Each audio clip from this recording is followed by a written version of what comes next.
Neemias, capítulo de número 2, a partir do versículo de número 11. Vamos lá?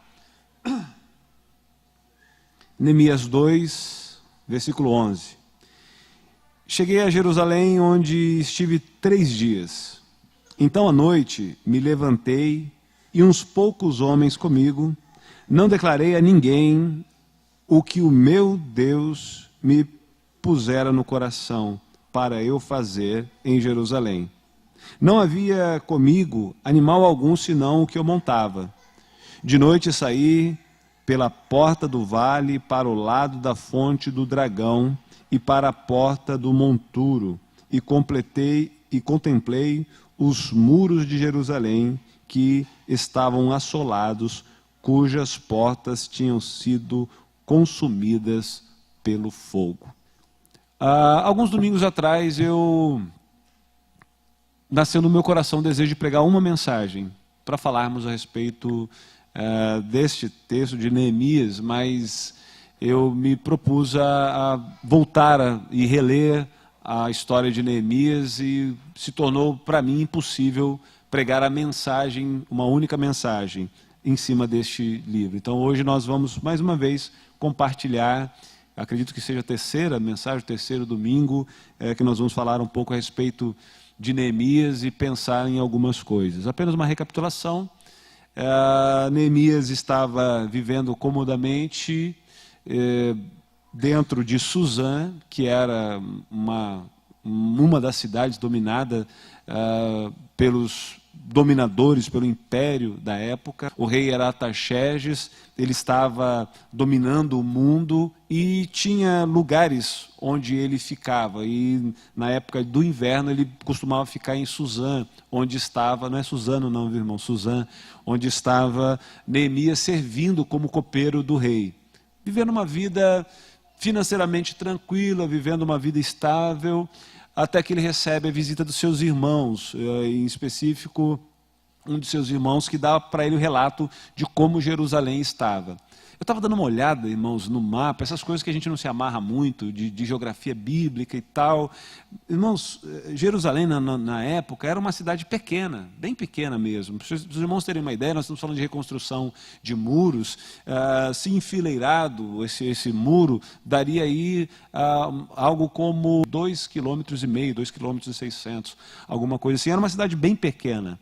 Jerusalém, hoje ela foi ampliada nos tempos de hoje. A Jerusalém que se vê é bem maior do que era na época, até porque na época de Neemias ela era menor do que no tempo de Salomão. Depois teve um tempo onde Ezequias ampliou a cidade de Jerusalém, ela ficou bem maior, e no tempo de Neemias ela era uma cidade bem pequena, mas ela era o símbolo da glória de Deus para o povo de Israel. Então, Neemias fica sabendo de que a cidade está destruída. Já tinha acontecido 2 retornos de povos ou de judeus para Jerusalém, mas ainda não estavam os muros completos. Os muros estavam em ruínas, o templo já tinha sido estabelecido, havia vergonha em Israel. E nós estamos traçando um paralelo desde o começo, falando a respeito, tentando trazer isso para nós, o que, de fato, um dia glorificou a Deus e hoje não glorifica mais. O que tipo de muros derrubados são muros que, de alguma forma, fazem com que o nome do Senhor seja menos glorificado. A gente precisa entender isso, irmãos, que toda a Escritura, o cerne principal, alguns vão dizer que, usando aqui um termo talvez não muito comum para nós, mas a chave hermenêutica da Bíblia é Jesus, ou seja, o que nós precisamos como base para entender todas as Escrituras é Jesus. Eu diria que, para entendermos as Escrituras, nós precisaríamos da seguinte chave hermenêutica: o projeto de Deus. Porque quando nós entendemos qual é o propósito de Deus, nós vamos entender Jesus, a cruz, a criação, o Apocalipse. Nós vamos entender tudo isso quando nós entendemos o seguinte: por que Deus criou o mundo? Ou por que existe tudo o que existe? Se nós entendermos que Deus criou para a sua glória, foi assim no começo, é nisso que Deus está trabalhando, e será assim no fim, nós vamos entender que toda a Escritura passa por essa questão de glória do Senhor. Os muros de Jerusalém, ou a cidade de Jerusalém, existiu para a glória do Senhor. Aquela cidade testemunhava, e ainda testemunha até os dias de hoje, de um Deus, o Deus de Israel. E quem é o Deus de Israel? É o Deus de Abraão. Quem é o Deus de Abraão? É o Deus que criou o mundo. Quem é o Deus que criou o mundo? É o Deus que, para criar o mundo, decidiu sustentar o mundo. Quem é o Deus que decidiu sustentar o mundo? É aquele que decidiu, antes de criar o mundo, enviar o seu Filho para resgatar aqueles que se perderiam. O que nós vemos na cruz, e vemos o propósito desse Deus se cumprir lá no Apocalipse, quando nós vemos a nova Jerusalém que desce do céu, ataviada como uma noiva e tal. É o cumprimento desse grande projeto de Deus. Então, quando eu olho para as Escrituras dessa perspectiva, eu começo a entender que tudo é dele, para ele e para a glória dele. Que restaurar os muros de Jerusalém é fazer com que a cidade que aponta para Deus esteja de pé e continue apontando para Deus. Aquela cidade pregava, aquela cidade anunciava. Os muros levantados anunciavam a glória de Deus. Então, quando eu trago isso para a minha vida, e falo de muros na minha vida, eu não estou pensando na minha prosperidade, eu não estou pensando na minha vitória, na realização dos meus sonhos e dos meus desejos. Eu sou um cristão.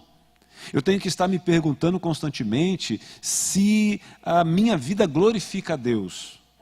E se os muros derrubados da minha vida não estão deixando de glorificar a Deus ou deixando de apontar para a glória desse Deus que fez os céus e a terra. É disso que eu estou tratando nesses dias. Não são de muros propriamente dito, literalmente, e sim de levantar na nossa vida muros que glorifiquem a Deus. Os muros estavam quebrados, despedaçados. Neemias decide voltar, mas antes disso ele vai buscar a Deus.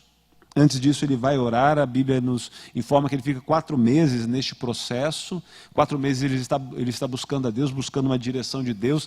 Ele se sente vocacionado. E falamos disso nas semanas passadas, que a forma de sabermos se devemos ou não fazer alguma coisa, ou para o que Deus está nos chamando, nós devemos perguntar o que incomoda o nosso coração. O Neemias, então, se incomoda com isso. Ele vai e volta, porque ele quer ver estabelecida a glória de Deus. E aqui a ideia é exatamente essa, irmãos. Salvação de vidas, restauração da família, seja lá o que você tem na sua mente desde que eu comecei a falar de muros aqui. A pergunta é: isso é para a glória de Deus?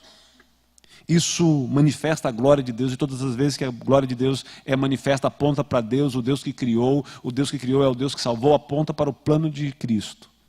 Então, esses muros são para a glória de Deus. Neemias vai e resolve fazer aquilo que o seu coração está vocacionado. Ele não pode fazer com as suas forças, ele vai buscar a Deus, ele busca a Deus durante 4 meses. Depois de buscar a Deus, ele tem resposta de Deus. A resposta vem por meio do rei, que dá a ele autorização. Quando o rei dá a ele autorização, ele já sabe o que fazer. Ele pede madeira, ele pede cartas. O rei manda com ele também um exército para acompanhar. Capítulo de número 2, a partir do versículo 11, é Neemias chegando lá em Jerusalém. Neemias indo agora para a execução da missão. Quando Neemias chega em Jerusalém, Neemias fica 3 dias. Esses 3 dias podem ser 3 dias de descanso, pode ser 3 dias de reflexão. Esses 3 dias podem ser 3 dias de preparação. Ou seja, Neemias chega lá e não chega arrebentando, não chega se sentindo. Ele tem carta na manga, ele tem autoridade do rei, Deus já falou com ele, está tudo certo. Neemias naquele momento é o cara. Mas ele sabe que ele só é quem ele é porque Deus é com ele. Eu aprendi com um professor que eu tive no seminário. Ele disse assim: pastor, não se sinta, você na verdade não é pastor, pastor é Jesus, você é cão pastor. É lógico que nós nos sentimos muito ofendidos com aquilo, onde já se viu uma coisa dessa. Ele disse: sim, o pastor vai na frente e ele cuida das ovelhas. Aí ele tem aquele cachorro que fica cuidando das ovelhas e correndo atrás das ovelhas e conduzindo as ovelhas para o pastor. Só que esse cachorro, ele não sabe que ele não é o pastor. Esse cachorro, ele se acha o pastor. Quando na verdade o pastor é aquele que de fato cuida das ovelhas. Então quando a Bíblia diz assim, o bom pastor dá vida pelas ovelhas, a gente vê alguns pastores dizendo assim, eu sou o bom pastor, eu dou a vida pelas ovelhas. Você não é, você é um cão pastor. Você há um sumo pastor, ele é o dono. Então, se essa imagem do cão pastor ofende um pouco, sobretudo a mim que sou pastor, a outra imagem que eu vou dar agora a você ofende a todos nós, que é a história de Jesus montado num burrinho, descendo para Jerusalém. Aí a galera faz aquele corredorzão, né? E põe lá folhas no chão, e tiram suas roupas, e colocam, e gritam, Hosana, Hosana, bem-vindo aquele que vem em nome do Senhor. E Jesus montado em cima do burrinho, lá, do jumentinho, e o jumentinho se achando o cara. Porque, afinal de contas, os pés que pisam as roupas, os pés que pisam as folhas, são os pés, as patas do jumentinho. Então o jumentinho está se sentindo, olha a galera gritando, o jumentinho descendo e a galera gritando, mito, mito. E o jumentinho se achando. Mas Jesus, em algum momento, desce do jumentinho. E quando Jesus desce do jumentinho e vai para um lugar e o jumentinho vai para o outro, a galera vai toda atrás de Jesus. E o jumentinho, quem sabe, fica ali olhando dizendo, e aí galera, e eu? E eu? Conclusão é que você pode até ser, perdoe meu irmão, você pode até ser um jumentinho muito especial, mas você continua sendo um jumentinho. Você pode ser alguém muito, muito especial, mas você só é especial porque há uma graça especial sobre você. Porque há um chamado especial, porque alguém especial se entregou por você. E sem ele, irmãos, nada somos. Neemias precisa se manter tranquilo nisso. Neemias precisa entender isso. Não sou eu, é o Senhor. Eu tenho agora autoridade, eu tenho nome, eu estou direcionado, está tudo certo, mas nada mudou. Deus continua sendo Deus, eu continuo sendo eu. Ele durante 3 dias, ele não fala nada com ninguém, ele vai andar, ele vai ver os muros, ele vai dar uma olhada, ele não vai se precipitar. Dê uma olhada aí no provérbio de número 19. Olha só que coisa interessante. Achar que podemos, irmãos, muitas vezes faz com que nós nos precipitemos.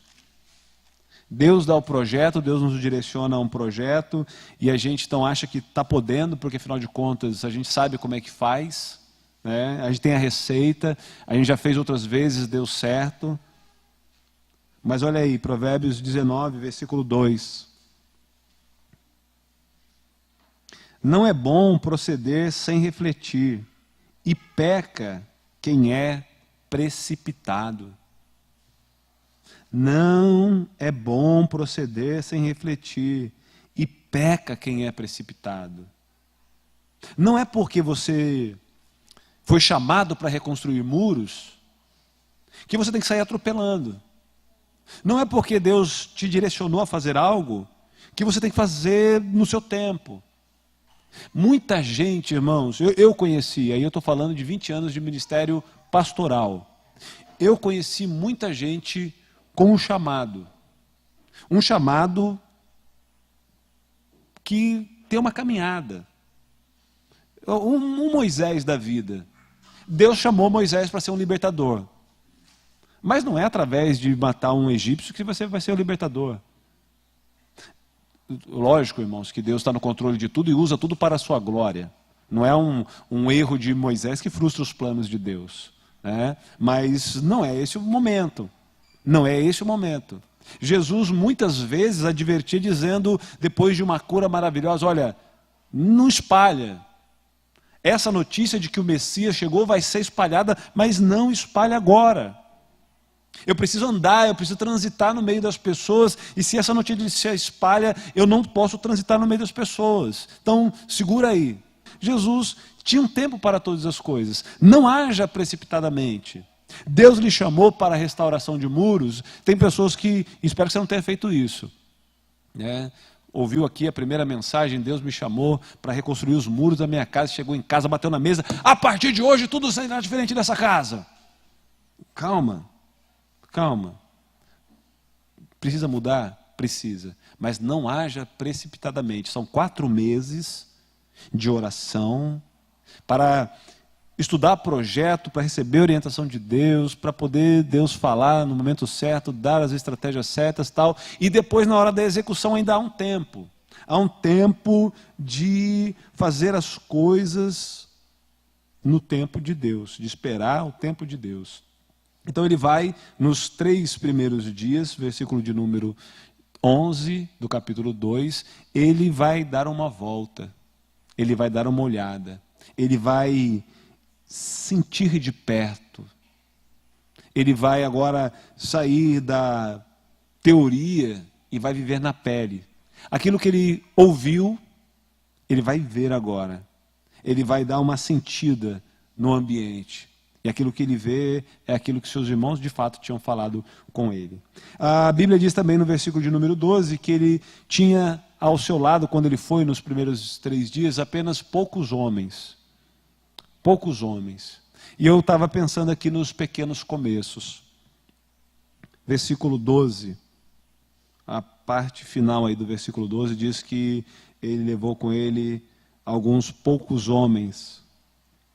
Os começos devem ser pequenos. Irmãos, eu tenho aprendido o seguinte, que a única coisa que cresce, que nasce grande é problema. A única coisa que nasce grande é problema. Você lembra daquela passagem tão maravilhosa, virou música, se não me engano, na voz do Fernandinho, a pequena nuvem do tamanho da mão de um homem que Elias vê quando ele está orando, depois de orar 7 vezes e tal. Aquele é um pequeno sinal para Elias. É um pequeno sinal de uma grande chuva. Aqueles poucos homens são os primeiros que serão influenciados por Neemias. É um pequeno começo. Não espere coisas grandes, não esperem uma reconstrução do dia para a noite que comece gigante. Respeite os pequenos começos. Não espere que a vida do marido, da esposa, que a estrutura familiar, que a restauração familiar aconteça do dia para a noite. Como eu disse alguns dias aqui, a gente passa às vezes uma vida inteira destruindo. E a gente quer uma restauração do dia para a noite. Casais que passaram boa parte da vida se ofendendo, querem uma lua de mel brilhante do dia para a noite. Relacionamentos que foram gastos com pais e filhos. Um cristão que não deu bom testemunho a vida inteira. Ele quer participar de uma reunião como essa, receber uma direção de Deus e no dia seguinte, e quer que todo mundo veja ele como um grande homem de Deus. Calma, construa. Há um processo. Toda construção precisa começar de forma pequena. Comece, passo a passo. Não se precipite, não salte para o degrau de cima. Há um tempo para todas as coisas, a Bíblia nos instrui isso. Quem aqui é pai? O Mateusão ali deve estar vivendo esse momento. O Regis viveu há pouco tempo, né? O Celiano viveu alguns anos atrás. Há quanto tempo? O Benjamin está com quanto tempo? 1 e 10? A esposa chega e diz, estou grávida. Não dá uma vontade, no dia que a esposa diz, estou grávida, de fazer um ultrassom daqueles bem avançado para saber com quem parece a criança? Mas quanto tempo? 1 semana. É sei lá, um feijãozinho. Aí fica naquela ansiedade. Eu não sei vocês, mas quando a Débora ficou grávida pela primeira vez lá do Gabriel, e a gente está falando aí de 17 anos atrás, eu queria já de imediato saber. Mas há um processo, são 9 meses, há uma formação, há todo um processo. Não dá para pular etapas. E quando a etapa é pulada, é arriscado. 6 meses, prematuro, arriscado. Menos do que isso, o pulmãozinho não foi formado ainda. Tem um processo, tem todo um processo. Então, os pequenos começos. Quer uma grande mudança? Comece a colocar tijolo por tijolo nesse muro aí. Ele não chega lá com um grande exército, um monte de homens, ele leva alguns poucos homens, é uma caminhada. Né? Ele dá, na verdade, ele dá uma volta nos muros todos, ele dá uma volta em metade dos muros. Se a extensão era 2,5 km, ele anda ali 1,3 km mais ou menos, em volta de uma parte dos muros, para ter uma ideia. Ele vai digerindo aquilo que Deus está falando ao seu coração, ele vai assentando a visão dentro do coração dele, ele vai pensando em começar. Pequenos começos. Versículo de número 13, do versículo 13 ao versículo 15, é essa passeada dele em volta dos muros. É a saída da teoria para a prática. Como é que começa a prática de Neemias? Andando em volta dos muros. Não adianta, querido, você sentiu no seu coração, você tem uma boa ideia e você não executar. Aliás, nós vivemos em um tempo de muitos teóricos. Muita gente que sabe o que fazer para mudar, mas que não faz nada para mudar. Se você tem redes sociais, você sabe do que eu estou falando. Todo mundo tem um discurso para mudar o mundo. Todo mundo tem um discurso. Tem gente que já escreveu livros e mais livros sobre igreja. Eu vejo um monte de gente escrevendo livros de como ser uma igreja relevante, como ser uma igreja melhor, de como ganhar alma, de como isso, como aquilo outro. Nunca encontrei com ninguém deles andando pela rua. Não encontro com eles no Maitê, dia de sábado, não encontro com essa galera. Quando eu fui para o Peru, estava lá, um dia eu estava num culto lá, no Ancaio, uma distância longa de Lima, numa igrejinha e tal, e eu fiquei me perguntando onde é que estão os teóricos. Esses caras não estão aqui. Não que eles não tenham, não que não haja necessidade deles, mas a grande verdade é que toda teoria, se ela não aterrissar, de nada serve. Não adianta Neemias se comover, chorar, não adianta, irmão, você no culto dizer, Deus, é isso mesmo, Senhor, não adianta nada, eu saí de um momento, de uma experiência com Deus, onde Deus diz assim, olha, não vivam mais entrincheirados, e dizer, tá bom, é isso aí, então vamos fazer um culto. Não, vamos mudar isso, vamos colocar em prática. Neemias sai da teoria e vem para a prática. Eu vi, eu ouvi. Pastor, as pessoas sofrem. Você não viu nada ainda. Pastor, mas é que tinha que fazer alguma coisa para mudar. Então é legal. Então sai do trono do seu apartamento, onde você está, com a boca escancarada, cheia de dentes, esperando a morte chegar. E vai para onde precisa estar. E ande, e sinta a dor de perto, porque isso vai fazer com que você, ao viver isso, você perceba que dá para fazer alguma coisa.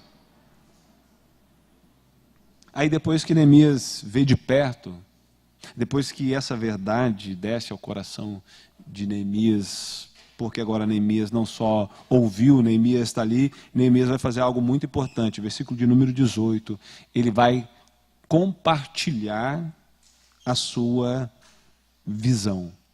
Agora é hora de dizer para as pessoas, gente, a gente pode fazer alguma coisa.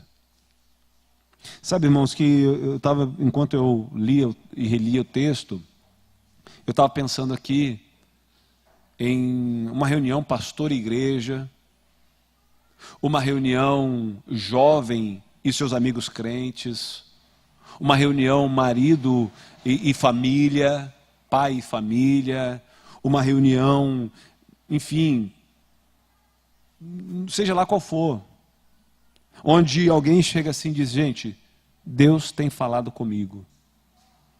E eu quero compartilhar com vocês. Um marido no meio da família, reúne os filhos, talvez num almoço, e diz, gente, olha, Deus tem falado comigo nos últimos dias, nossos muros estão derrubados. A nossa casa não tem glorificado a Deus como precisava glorificar. As pessoas não estão se chegando a Deus, conhecendo a Cristo pela nossa casa, e nós somos uma casa de cristãos. Então, a partir de hoje, eu quero propor, vamos, como família, erguer muros para a glória de Deus. Quando os vizinhos nos ouvem gritando, brigando uns com os outros, isso afasta as pessoas de Cristo e nós estamos com os muros derrubados, nós precisamos erguer muros. Então vem cá, vamos começar um projeto de reconstrução aqui na nossa casa. Deus tem falado ao meu coração, filho, esposa, Deus tem falado ao meu coração que nós devemos mudar. E se Ele tem falado ao meu coração, eu quero compartilhar com vocês, porque a nossa casa, eu não posso fazer isso sozinho, eu preciso de vocês, minha esposa, eu preciso de você, filho, eu preciso de vocês, para que nós possamos erguer muros que glorifiquem a Deus. Jovens, nas suas reuniões, de repente a galera que se reúne para comer pipoca, para ver filme, para bater papo, de repente um jovem vocacionado chama essa galera de gente. Vocês perceberam que nós temos uma idade que é um privilégio para a gente, que a gente tem acesso a muitos jovens, e se nós nos unirmos para a glória de Deus, se nós erguemos muros no meio da nossa juventude, nós podemos fazer Cristo conhecido. Vocês perceberam que o pastor, que os irmãos, que os nossos pais não podem entrar onde nós entramos e nós temos acesso livre em alguns lugares? Então eu quero propor a vocês, vamos fazer a diferença. Eu preciso de outros jovens, aqui um jovem falando, eu preciso de outros jovens que me ajudem a construir muros para a glória de Deus. Enquanto eu lia isso aqui, eu ficava pensando, aqui era Neemias, porque eram os muros de Jerusalém. Mas se os muros fossem os muros familiares para a glória de Deus, um pai, uma mãe, um jovem. Eu me alegrei muito, esse dia eu estava conversando com um jovem e tal, e aí os pais dele estão afastados da igreja, e eu estava batendo um papo com ele, e ele disse, pastor, eu estava no culto domingo e eu decidi que eu vou ser a coluna da minha casa. Aquilo para mim valeu, irmão. Para mim valeu, se fosse só pelo aquele jovem, valeu já o ano de 2018. Porque ele disse, pastor, eu decidi que eu vou ser coluna da minha casa. Ele ouviu a mensagem, disse, lá na minha casa, eu vou ser o Neemias da minha casa. Eu estou incomodado com isso, eu não estou contente com os meus pais do jeito que estão vivendo, longe do Senhor, isso não glorifica a Deus, isso não é para a glória de Deus. Quem sabe esse jovem pode sentar com a família e dizer, pai, mãe, Deus tem falado ao meu coração, os nossos muros estão destruídos, nós estamos caminhando longe do Senhor. Eu preciso de vocês para a gente reconstruir os muros. Eu preciso de vocês para fazer a diferença. Pai, me ajuda. Pai, me ajuda a crescer na presença de Cristo. Eu já sofro tanta tentação, Pai, lá fora. Eu já sou bombardeado pelo mundo, nas redes sociais. O diabo está dizendo, vem que eu te quero. E está tão difícil para mim. Pai, me ajuda a erguer muros. Aqui foi Neemias, mas podia ser um jovem, podia ser um filho, um pai, uma mãe. E eu como pastor, irmãos, eu quero compartilhar isso com vocês. A última coisa que eu quero na minha vida, é fazer parte de um grupo de gente religiosa. A última coisa que eu quero na minha vida é me reunir com pessoas que se reúnem em torno de uma religião e que não mudam de vida, e que não mudam vidas depois que tiveram suas vidas mudadas. Eu não quero terminar a minha vida lá na minha velhice e dizer, eu passei a minha vida inteira protegido, entrincheirado dentro da minha igreja, sou amado pela igreja e vivo bem com as pessoas, mas a gente está fazendo as coisas da gente para a gente mesmo. Se tudo que a gente faz aqui no domingo não produzir vida, e quando eu digo que nós precisamos ganhar vidas, irmãos, eu estou dizendo esse processo natural, orgânico de um cristão genuíno que convive com as pessoas e vai afetando a vida das pessoas porque é um cristão. Porque as pessoas olham para a gente e dizem, eu quero conhecer a Cristo. É quando você vê um camarada que está sempre animado, você pergunta para o cara, que vitamina que você toma? Que você está sempre bem. E eu não estou dizendo que ser cristão é estar sempre bem, eu estou dizendo que ser cristão é estar sempre com a consciência de que Cristo está no controle de todas as coisas. É maravilhoso quando você encontra alguém e o camarada tinha todos os motivos do mundo para estar reclamando.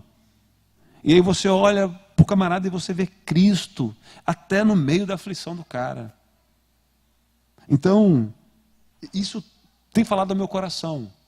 Como pastor, e reconheço o meu papel de cão pastor, como cão pastor, vamos sair das nossas trincheiras, vamos pensar em como a gente pode ganhar vidas para Cristo, como a gente pode transformar a nossa casa em igreja, sem necessariamente precisar fazer um culto, sem necessariamente transformar a nossa casa em um modo litúrgico igreja. Mas como é que eu posso convidar um amigo meu para tomar um café e cuidar dele e fazer para ele o que Cristo faria? Como é que eu posso estar no meio de pessoas e fazer a diferença? Como é que eu posso manifestar a glória de Deus? Ele compartilha lá no versículo de número 18, ele vai dizer, gente, olha, Deus me trouxe aqui. Eu não falei nada, mas eu quero falar para vocês. E ele conta como Deus está com ele. Ele conta como Deus foi com ele lá. E eu acho que a gente precisa, irmãos, abrir mais o nosso coração e falar mais daquilo que Deus tem falado ao nosso coração. Primeiro a gente precisa ouvir Deus. E depois a gente precisa falar aquilo que Deus tem colocado no nosso coração. E rasgar o coração. Eu sinto de não me entrincheirar. Queridos, Deus está nos chamando para isso. A mesma coisa, o pai em casa, o filho em casa, te incomodou, busca a Deus, deixa isso descer ao seu coração. Chega lá na sua casa e rasga o coração. Compartilhe essa visão que Deus lhe deu. É mostrar, você não tem como conduzir as pessoas, ou caminhar com as pessoas, ou fazer com que as pessoas caminhem ao seu lado se você não for claro.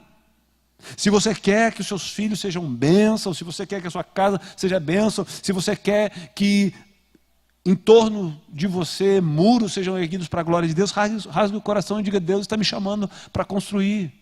Deus está me chamando para mudar. Deus está nos chamando para fazer a diferença. Ele tem ministrado ao meu coração. Como seria maravilhoso se as famílias que vêm à igreja refletissem sobre as pregações do domingo. E aí, filho? Você ouviu a pregação domingo? Tem algum muro na sua vida precisando ser reconstruído? Posso te ajudar com alguma coisa na reconstrução do seu muro? Como é que a gente faz para a gente, como família, reconstruir muros para a glória de Deus? O marido e a mulher conversando. E aí, amor, como é que estão os muros da sua vida? Vamos erguer muros juntos. Amor, como é que nós podemos erguer muros para o nosso casamento glorificar a Deus? Como é que nós conseguimos erguer muros no nosso casamento, amor, para que outros jovens possam olhar para o nosso casamento e dizer, sim, existem casamentos felizes e protegidos para a glória de Deus. Como é que a gente pode erguer muros? Ele compartilha a visão. O versículo 17, a parte B, é interessante, irmãos, que Neemias não é alguém que acha que tudo depende dele. Ele sabe que não se reconstrói muros sozinho. Ele passa a usar o plural e ele passa a dizer, vamos construir. Se ele sai de casa pensando, eu fui chamado para reconstruir, agora ele vai conversar com as pessoas no versículo de número 17 e ele diz, nós vamos. Ele vai dizer, nós devemos construir. Deixemos de ser opróbrio. Versículo 17, a parte final, ele chama os irmãos, para os seus compatriotas, para reconstruir os muros. E deixemos de ser opróbrio. Nós vamos deixar, nós vamos construir, vamos juntos. Ou seja, eu preciso de você. É saber que não dá para fazer nada sozinho. É o marido que pede ajuda da esposa, a esposa que pede ajuda do marido, é o irmão que tem um projeto para a glória de Deus e procura outras pessoas que têm o mesmo projeto, que sabe que não pode fazer nada sozinho. Sabe, irmãos, há uma falta de entendimento muitas vezes no que é ser igreja. Ser igreja é afetar e ser afetado. Eu estava falando aqui agora numa reunião que eu tive com o pessoal que ajuda na diaconia, que essa igreja, ela não é a mesma de 10 anos atrás. Não é a mesma de 2 semanas atrás. A minha família não é a mesma. A minha família começou comigo e com a Débora. Chegou o Gabriel, mudou nossa rotina, acrescentou coisas, mudou valores.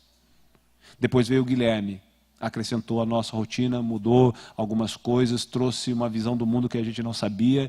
Hoje eu posso ter 41 anos e de alguma forma me alimentando um pouco ainda da juventude deles, tentando entender o que a molecada pensa e tal, e as fases vão mudando e eu vou mudando, a minha família vai mudando, a minha família vai crescendo, a minha família vai evoluindo, a minha família vai se adaptando às suas novas realidades e cada um deles, né, foi contribuindo para a nossa família ser o que a nossa família é hoje. A igreja é assim.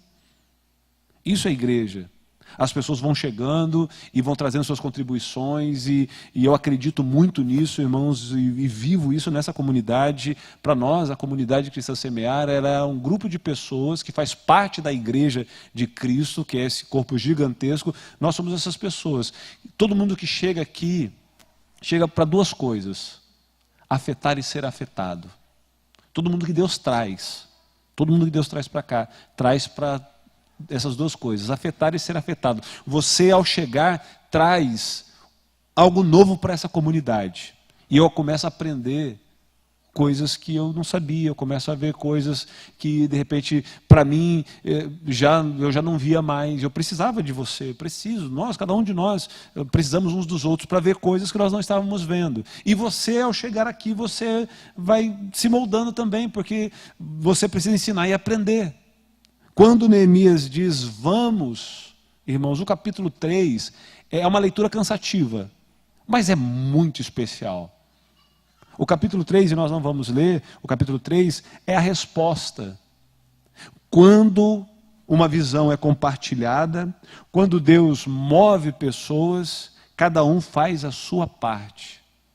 Aí o capítulo 3 é a narrativa dos líderes e daqueles que já eram ali meio que com funções de quase que subprefeitos em algumas partes de Jerusalém, construindo. Eu vou construir então, aqui eu moro aqui, eu vou construir daqui até ali.